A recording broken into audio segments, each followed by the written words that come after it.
Hello everyone! In this video, I'll guide you how to use OP Auto Clicker on Chrome for automatic clicking in a simple and effective way.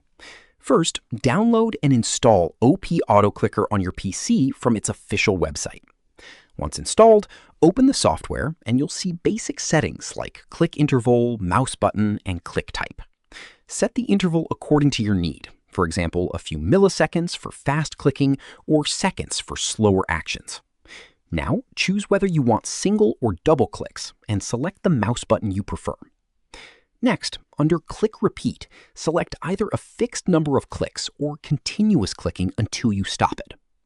After that, set the cursor position where you want the clicks to happen, either at a fixed location or wherever your cursor is placed. Now, open Google Chrome and go to the page where you need auto-clicking. Position your cursor on the target area, then press the hotkey, usually F6, to start the auto-clicker. You'll see it begin clicking automatically on the selected spot. To stop it, press the same hotkey again. This method works smoothly for tasks like form testing or repetitive actions on websites. Subscribe to the channel for more videos.